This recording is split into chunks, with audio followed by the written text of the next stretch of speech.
شہرنامہ Urdu segment میں پیش ہے آپ کے لیے کچھ دلچسپ خبریں۔ بوسٹن ماہرین نے ایک تحقیق میں نتیجہ اخذ کیا ہے کہ فضا میں موجود آلودگی بھی خطرناک کینسر کا باعث ہو سکتی ہے۔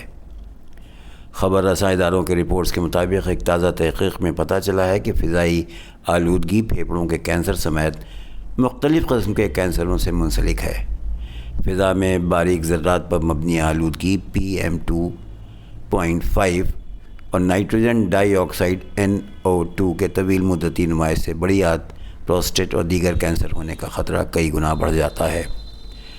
امریکی شہر بوسٹن میں ہارورڈ ایچ اسکون اسکول پبلک ہیلتھ میں ماحولیاتی وبائی امراض کے پروفیسر اور سینئر محقق جوئل شوارٹز نے کہا کہ ہم فضائی آلودگی سے ملک میں سالانہ کینسر کے ہزاروں اضافی کیسز دیکھ رہے ہیں۔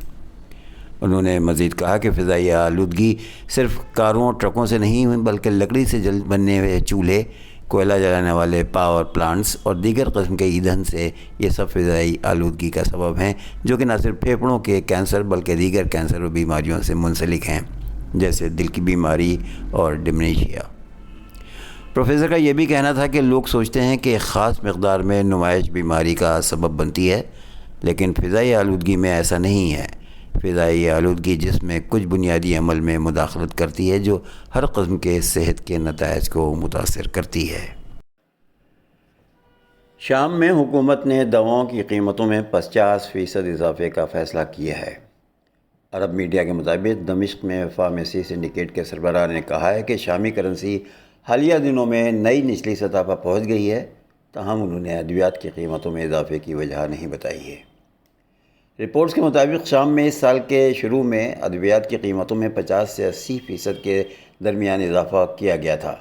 غیر ملکی میڈیا کے مطابق شامی دواساز کمپنیاں بنیادی طور پر خام مال درآمد کرتی ہیں اور مقامی کرنسی کی قیمت میں تبدیلی کے باعث کمپنیوں نے حال ہی میں اپنی مصنوعات کی قیمتوں میں اضافے کا مطالبہ کیا تھا۔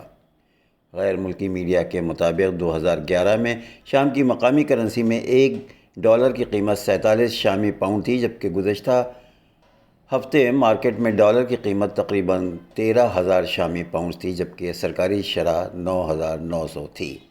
رپورٹس کے مطابق اس سال کے آغاز میں شام میں ڈالر کی قیمت تقریباً 7,000 پاؤنڈ تھی۔